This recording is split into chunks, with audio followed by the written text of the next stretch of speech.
Hey guys, welcome back to my channel, and if you're new, then welcome. I'm Christina. I thought we would do something a little bit different from our usual format and try out a tier list. I love tier list videos. I think that they are so fun to watch and they're entertaining, and I was like, why haven't I ever tried one out before? With the upcoming Sephora sale, I thought it would be fun to do a tier list of all of the new makeup that has recently been released at Sephora. We've actually talked about a few of these, but there are definitely some things that I just haven't really gotten a chance to touch on just yet. Now, these are going to be all of the new releases that I have personally tried because I wanted to make sure that they were things that I could speak on based on my experiences. Okay, first off, let's talk about the different tiers that I have. So first, we have the top tier, which is my must-have yes tier. This one is going to be all of the new releases that I've tried and I'm already reaching for constantly, and they are totally worth the purchase. They're kind of the products in my new makeup to test out drawer in my vanity that I just keep reaching for. Next is great holy grail potential, and these are the products that I'm really liking and learning to use quickly, and they're also the ones that can easily slip into that must-have category. They're fun, I'm having a good time using them, and they're performing relatively well. And under that, we have the good but not perfect tier, and these are exactly what they sound like. They're decent products, but maybe there's one or two things about it that I see as a minor flaw, and whether it's like the shade, the finish, the longevity, whatever it may be, these are the ones that maybe I think would work for more of a niche need, which I'll kind of touch on if that's the case for a specific product. And after that, we have the I don't get the hype tier. These are the ones that maybe I was excited for, or more specifically, other people were excited for, and because of that, I may have some subconscious expectation for them that they just didn't really reach. They're gonna kind of be those products that either have been overdone, maybe I can easily find a dupe for it, or just that I have a better alternative, or also maybe they just don't really fit into my personal makeup routine. And then lastly, we have the not for me category, and these are just simply the products that are not made for me. Maybe it's not made for my skin type, my skin tone, my preferences, whatever the case may be. This is going to be that bottom tier that I would personally be able to easily pass up on. I have 24 products that we're going to be ranking, and I am so excited. I'm so excited to get started. So first, we have the Anastasia Beverly Hills Impeccable Blurring Matte Setting Spray. I've been testing this one out for a few weeks, and I mentioned it in a trying new makeup video recently. I had said that I would need to use this a good amount of times before I really knew how I felt about it. This is supposed to be a mattifying setting spray that locks in your makeup and gives a blurred, hydrated, but matte finish. I feel like those claims of being hydrating but mattifying are so interesting. It's almost implying that the term matte is synonymous with drying, you know, and that's just not really the case anymore. Anyways, I guess it doesn't even really matter because I feel like this setting spray is not necessarily mattifying by itself, but it does help my makeup last a good amount of time. Recently, I've been doing my makeup more matte in general because you guys know I would always go for like a dewy, hydrated look last year, but in the last, I want to say like 5 or 6 months now, I've been kind of playing around more with matte finishes. I think with this setting spray, it helps to lock down that finish that I get from my foundations and powders and stuff without really rehydrating the skin too much. So my biggest con with this is that it smells like flowers. I hate that it smells so strongly. It doesn't stick around and it fades within a couple of minutes. It makes me really paranoid and makes me think that I'm gonna break out. And luckily I haven't yet. So because of that big flaw and the fact that I don't think the claims of it being mattifying and hydrating at the same time is necessarily true, this is gonna go into my good but not perfect category. Now we have the Mercier Blurred Matte Tinted Moisturizer. This one has an SPF of 30. So this, I believe, is a reformulation, not necessarily a completely new product to the line. They actually sent this to me in PR, and like I said, I've been really enjoying a more matte finish. It's definitely a matte finish, but not in the sense that it looks powdery. The finish really reminds me of the Haus Labs Triclone Skin Tech foundation, where it looks like skin, but it's perfected and it doesn't have any like additional hydration to it. You know how with with more dewy, hydrating finish products, you definitely have like that glassy look and feel to the skin. This one just looks like a neutral skin-like base, and I love that. The shade I use is 3N Sand, and it is perfect for my complexion currently. I have it on. I love the squeeze tube because it makes it less bulky, and the coverage is a medium coverage, but it's the perfect amount to where I don't have to use too much concealer to make up for the lack of coverage like other skin tints. I still really highly suggest to wear a separate sunscreen though to get like the proper SPF coverage. But with all of that being said, I am going to put this in our Holy Grail potential category. This one is really impressing me, but I think to like really solidify its place as a Holy Grail product, I have to see how it wears when it gets hotter. I want to make sure that it actually survives in the Florida heat before it ranks up anymore. Another ABH product, and this time it is the Impeccable foundation. This one I have in the shade 4N, and it's within the same line as the setting spray, and they actually sent me both in the same PR package. And this one is going to be different from the Laura Mercier Tinted Moisturizer because this is a full-on foundation. It's high coverage, super mattifying, and I would argue that it does seem to kind of blur the skin without it looking flat either. But my biggest issue with this one is the shade range. They have a lot of shades, but they run really, really warm. They actually sent me 3 shades that, to their credit, comparing it to the model photos and swatches online, they look like they would be similar to my skin tone, but these are so warm, so orange, and just so dark in general. I've actually heard a lot of people say the same thing about this range. And because I was curious, I did go into Sephora to swatch them to kind of see what my actual shade was. And it was 4 shades lighter than what I personally would have matched myself to if I had bought it online. And I was thinking that I was like the shade 3N. I'm almost always a neutral undertone other than like drugstore foundations. So because the shade range is trash, I'm sorry, this is going to go in our good but not perfect category. Other than that, if you're looking for a high coverage matte foundation, then this is objectively a good choice because it is like exactly that. All right, moving on to a blush. This one is the Tower 28 GetSet Blur Set Matte Powder Blush, and I have this one in the shade Long Beach Iced Tea. It is described as an earthy rosy pink, and I think that that is the perfect description for this one. It's a true matte finish where it's just gonna add that color to the cheeks, and I would say that this is pretty highly pigmented for a blush. So this is actually made from their GetSet Blur setting powder that they came out with a couple of months back,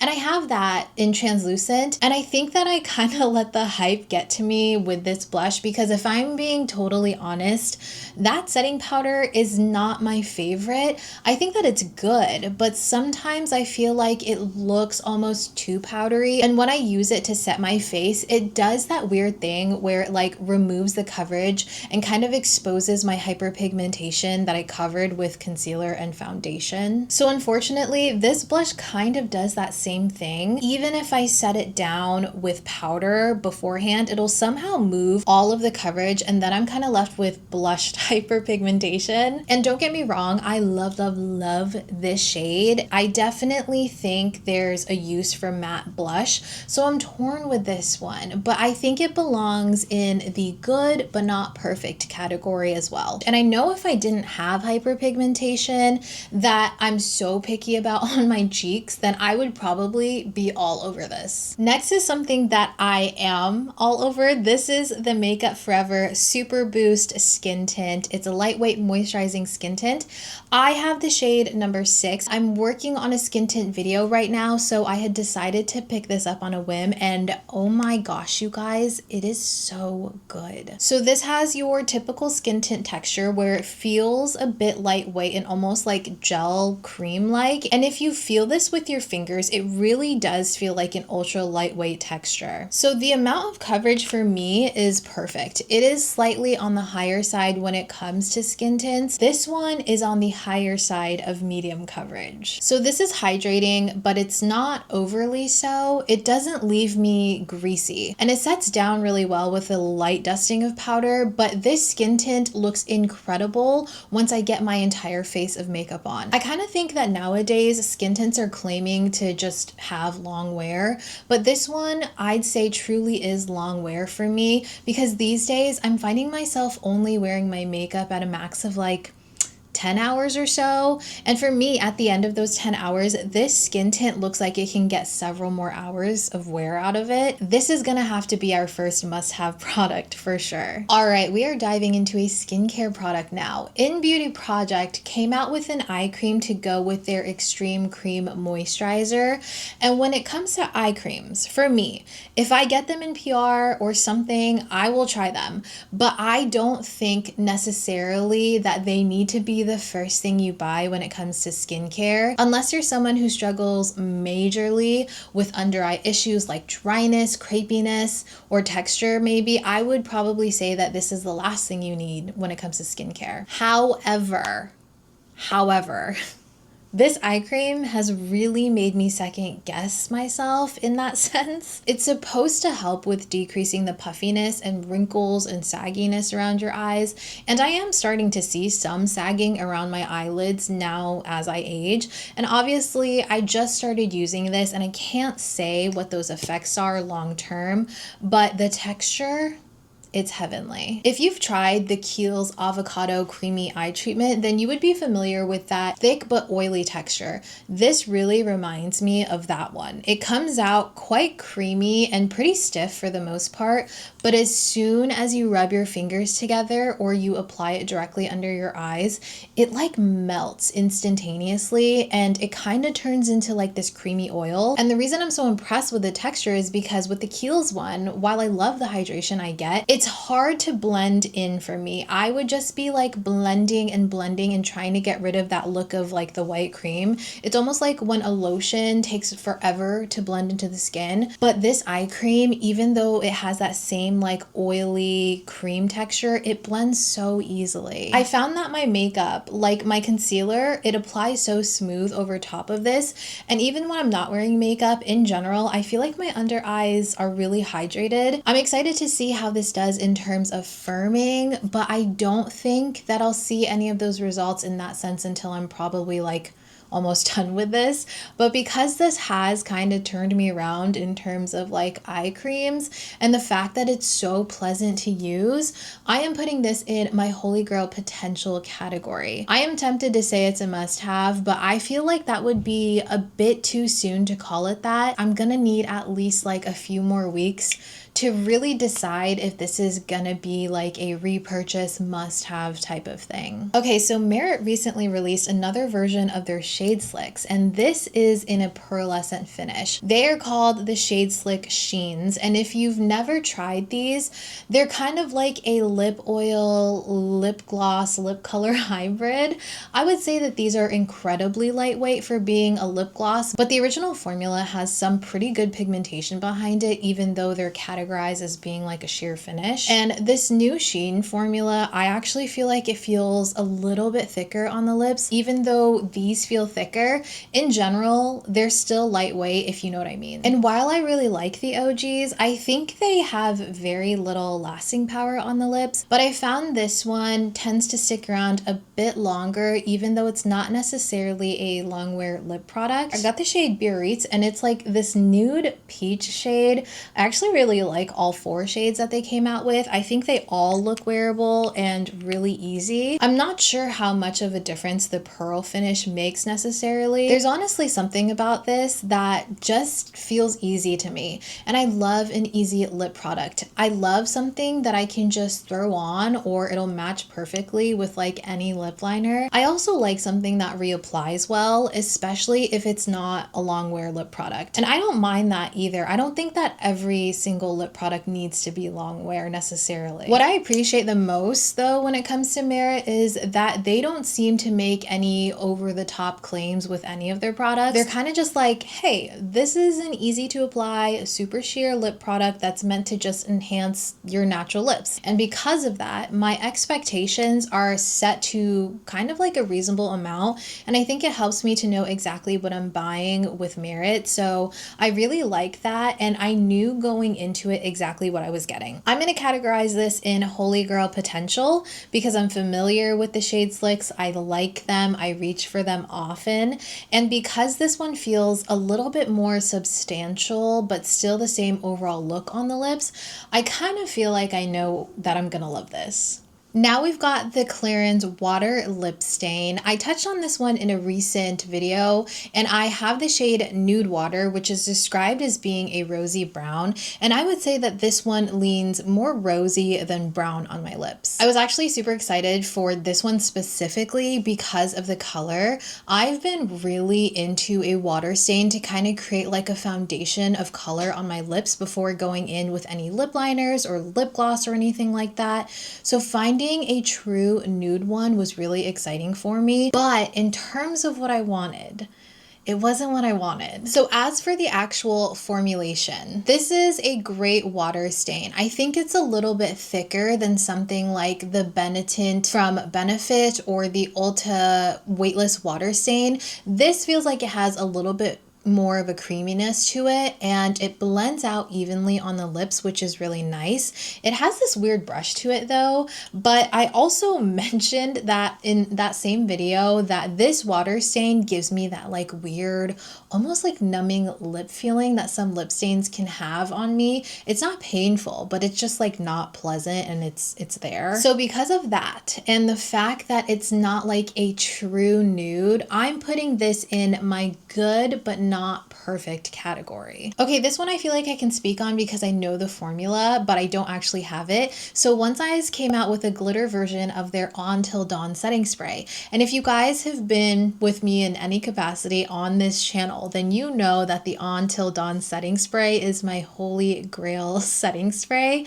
It works incredibly well for my oily skin, and especially when I need my makeup to last all day. This glitter version though, it's very, very niche in my opinion. I get that they came out with it probably because we're headed into festival season with like Coachella and stuff. And also just generally, I know that a lot of people are really loving the glitter trend, but for me, I don't really have a use for this one. So this one was easy. It's going in the not for me category because it just isn't for me. Next is the Kulfi Badi Lash Mascara. They sent this a few weeks before it launched officially. So I was able to test this out and then kind of let you guys know what I think. And it has this like plastic bristle wand with like that ball tip on the end that's supposed to help you get into the lashes. But the problem I find with not only this wand, but with wands that generally try to do the ball tip is that you can never really get the right amount of product on the tip. It's always like just a little bit too much. So I barely utilize the tip if at all. And I know a ton of people love tubing mascaras because it kind of gives you the longevity and the same effect of a waterproof mascara where it's like smudge proof and long wearing, but it comes off really easily with warm water and soap. So they claim that this one is not only smudge proof, volumizing, and lengthening, but that it'll also help hold up even the heaviest of lashes to allow them to stay curled. And you guys know my biggest issue with my lashes is the fact that they don't hold a curl. This one I actually found does not hold my curl as high as I want it to. It doesn't like entirely make my lashes droop the way that most mascaras that aren't waterproof will, but I do find when I layer it with a very light layer of either a waterproof mascara or an Asian mascara, then my lashes will hold a curl, and the effect of the mascara layered is exactly what I look for.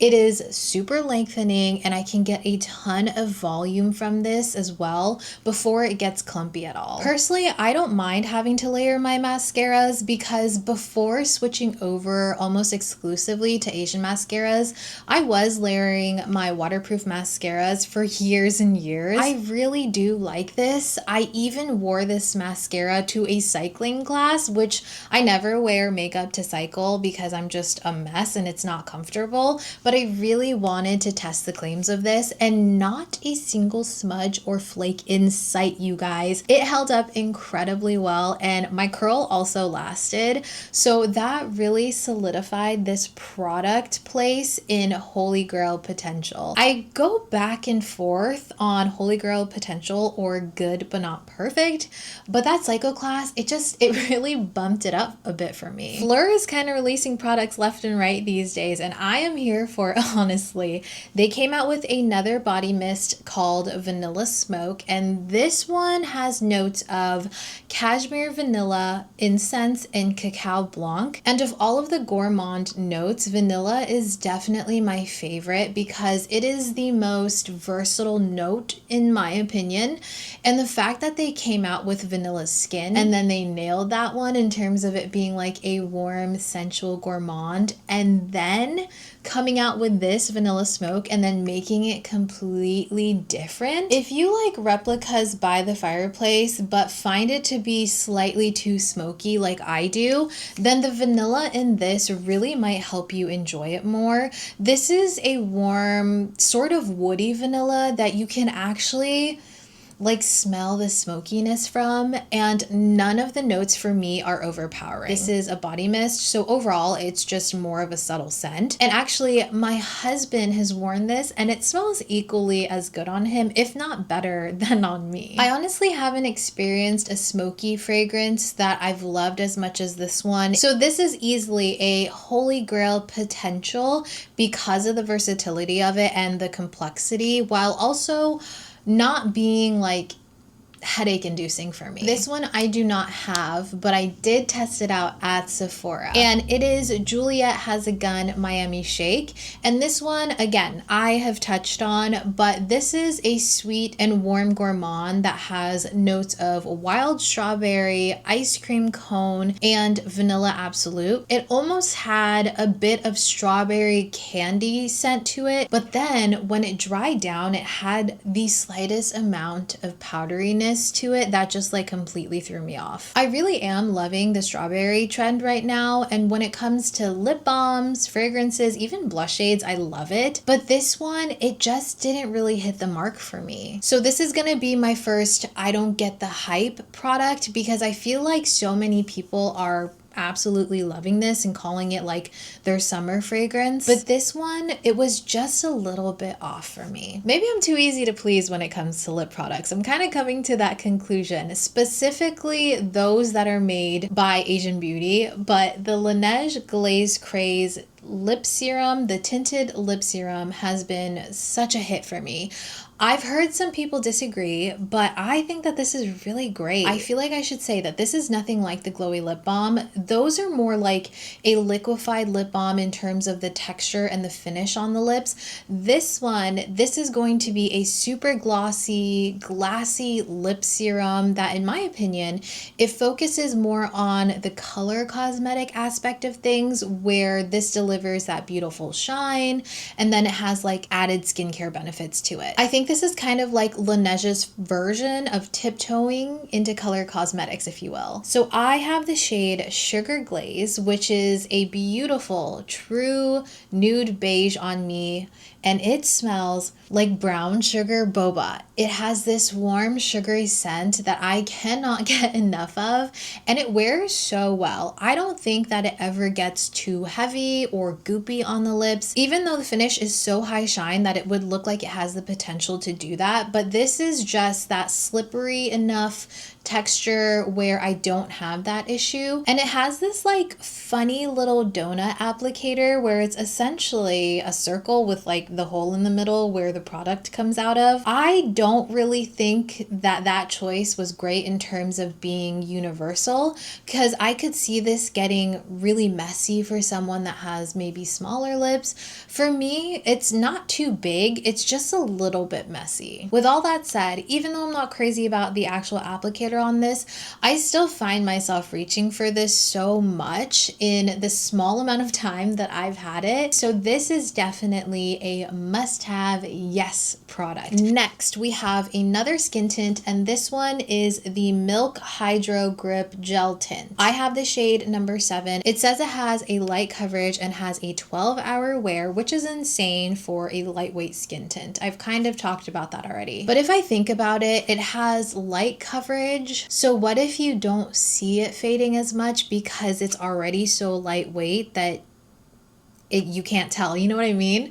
I don't know. That's just a thought. It's so interesting because it feels like a gel moisturizer and it kind of spreads similar to one. I think that this is another one where the coverage is on the higher side of medium coverage. And I also think that you can build this up on certain areas of the face if you want it a little bit more. The finish leaves you nice and hydrated, but also still not greasy. And this one tends to set down pretty well, but I will say that you have to use a good amount of powder if you want to start off more on the matte side, which I would kind of argue is expected because skin tints typically will have that more like hydrated base aside from the ones that say that they're matte. So where I'm having trouble with this one is that it looks beautiful when I first apply it, but as soon as I set it down with some kind of powder, it kind of moves. Similar to the issue that I have with the Tower 28 blush, my hyperpigmentation spots that I cover with the skin tint and concealer on my cheeks and like on my lower jaw area,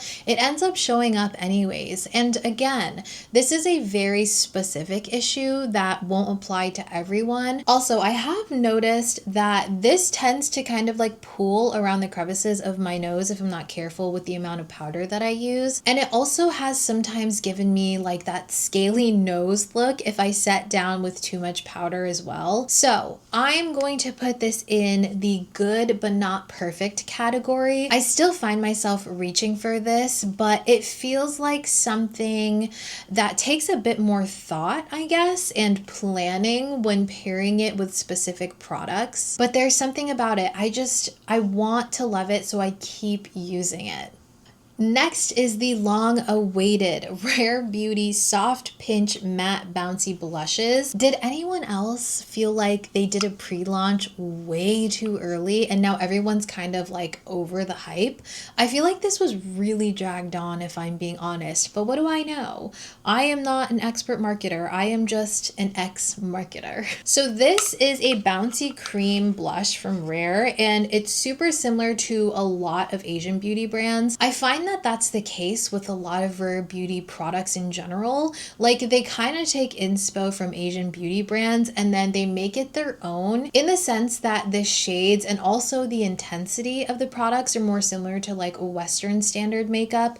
But because of that, I think that this is a fresh and fun take on makeup that kind of like gets you excited in a way. I have the shades Hope and Grateful, and I think in terms of both of the shades, they're very light and kind of like bright on me. So Hope online looks a lot more deep, and so does Grateful, if I'm being honest. These are way more bright than what I initially thought I was getting, but the actual formula is so nice. It has like that cream to powder finish that I think works incredibly well, especially if you have oily skin, because it kind of stays put, but it's still really easy to blend because it has like that creamy feel to it.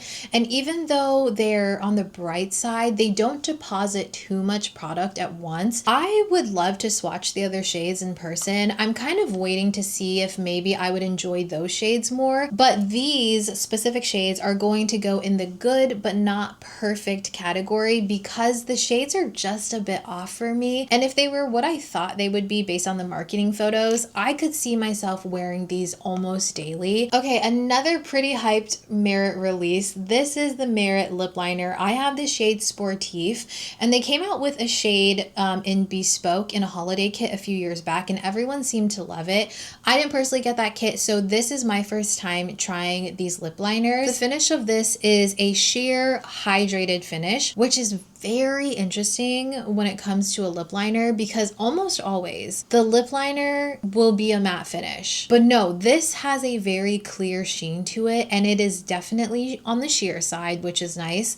I like how sheer it is because it almost looks like it could be a contour or like a lip shaping product, but the hydrated finish is what I'm not really sure about with this. Honestly, everyone seems to be losing their minds over this lip liner. I think it's nice. It looks really nice. I like the colors that they came out with.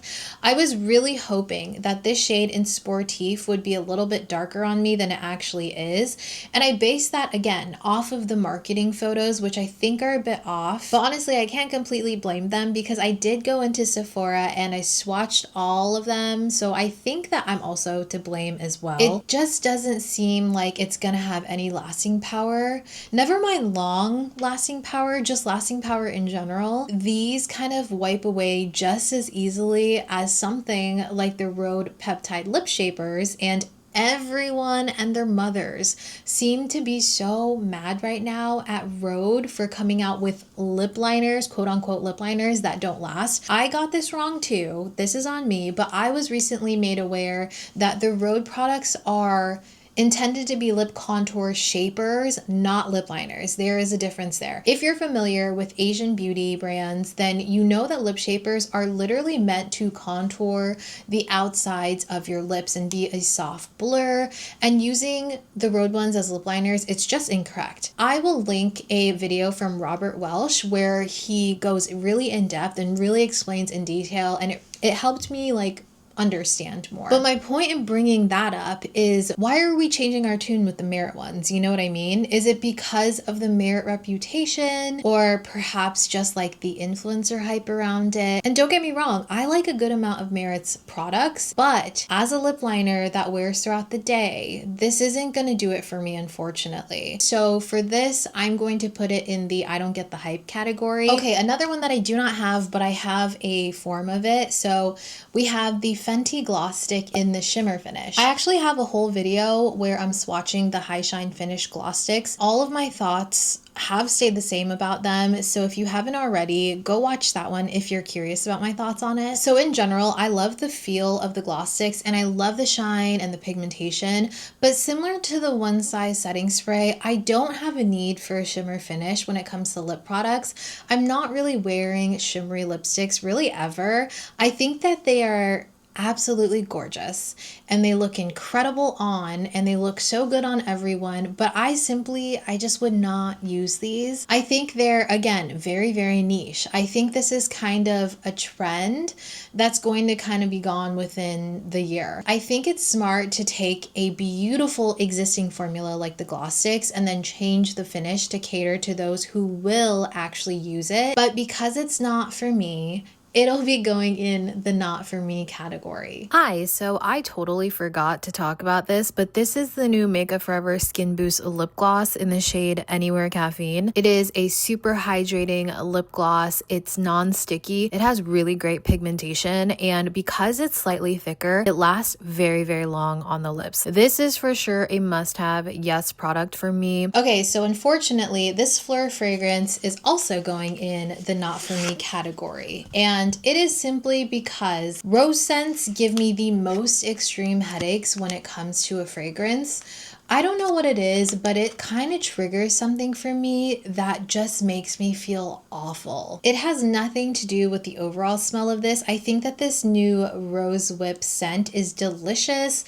It's like sophisticated and would smell incredible all year round. So it has notes of rose, pink pepper, black currant, and cashmere wood. And it's almost like this warm rose scent with like no powder to it, which I love. And it did smell beautiful once it dried down, but I had to wash it off within like 20 minutes of putting it on because my head, it was starting to pound. So I talked about these on my Instagram stories when I first tried it because I thought that it was so nice. It is the LYS Speak Love Lip Plumping Glossy Lip Balm, and I have the shade Truthful, which is another nude shade. And I'll go ahead and insert the Instagram stories here for you guys so you can kind of see my first impressions and my review on it. I'm testing out this new LYS lip product. They sent this over to me along with a couple of other products, and I thought this would just be a regular glossy balm, but this is literally like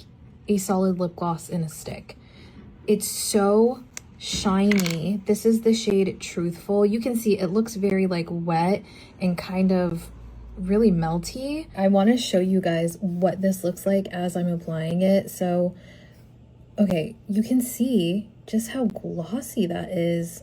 This is actually kind of insane. I'm not usually a fan of a super melty glossy balm, but this is so shiny and actually applies very, very thin on the lips. It's really, really good. As you can see, it looks kind of messy and the triangle is a little bit big, so that's why I opted to put on the back of my hand first, but it looks amazing. So as you can see, I loved this, and I've worn this so many times since doing those Instagram stories, and the high shine and the color just like really meshes well together, and it never sinks into my lip lines and accentuates them at all. And these are only $19, so this is going straight up to my must-have yes section because these really blew me away. Okay, the Rare Beauty Soft Pinch Liquid Contour. I have the shade Solace.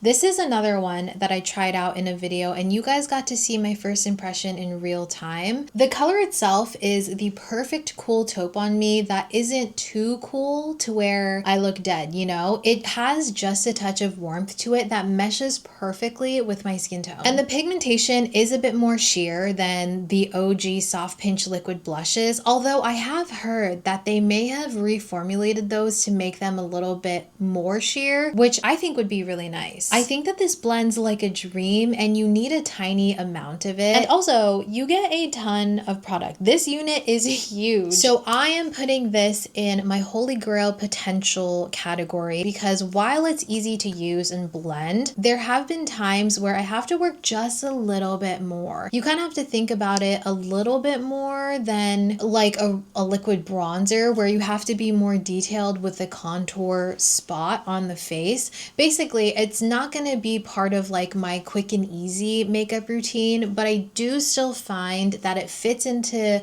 most of my routine more than other contour products on the market. So now we have the Glow Recipe Dewy Flush in the shade Berry Flush. These have been talked about so much since they launched, and I think this is another thing that's like gonna be a niche product. So I think we're all pretty familiar with Glow Recipe. They're mainly a skincare brand, and this is actually their first venture into color cosmetics. And these are essentially their dewdrops with pigment in them. And I've heard several people voice that it doesn't really make sense to have such a targeted product like a blush have such a specific skincare claim. So it says it's going to plump the cheeks, brighten dark spots, and hydrate while providing a flush. And for someone like me, it sounds like a dream, right? Like I have a lot of pigmentation on the tops of my cheeks that I'm constantly trying to cover. So naturally, using a blush that helps with that would be something that I'm drawn to. The problem is that this will lift the base that I put down, essentially revealing the hyperpigmentation that it claims to heal and cover. So it almost cancels itself out in that sense, which is so funny to me because anyone that has that issue is going to have to deal with it with the blush. And don't get me wrong, the claims of it being a flush, that is perfect. This is a super sheer, thin consistency that gives you a hint of color, and it's easy to blend. It also looks fabulous on the lips, by the way. So I don't know.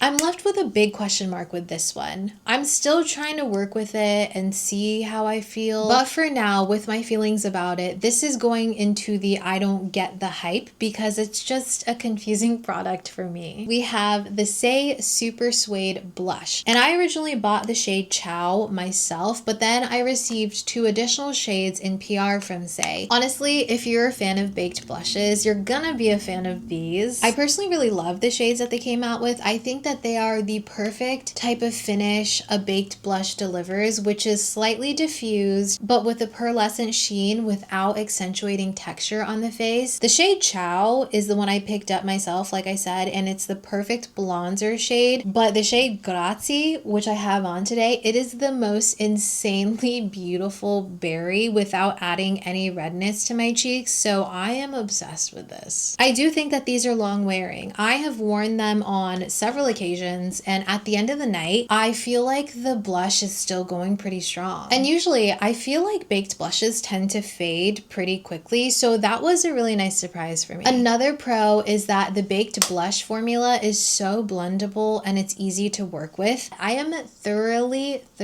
enjoying these, and I am going to be putting these on my must-have yes list. It is by far the best new blush formula that I've tried in a while. Okay, and lastly, we have the Dedcool Mochi Milk fragrance, and this one has notes of marshmallow, vanilla bean, and sweet rice milk. And Dedcool as a fragrance house is definitely one of my favorites. They do layerable scents that also have some skin scents to it. I love the Dedcool DNA, and I think that Mochi Milk still preserves that DNA while venturing out into more of the gourmand family. Mochi is a very popular Japanese rice cake made of sweet rice, and you can actually find many variations and iterations of it all over Asian countries, not just Japan. And they have gained a ton of popularity in the US in the last, I want to say like decade or so. And a running joke with Asian desserts is that we like them to be not too sweet.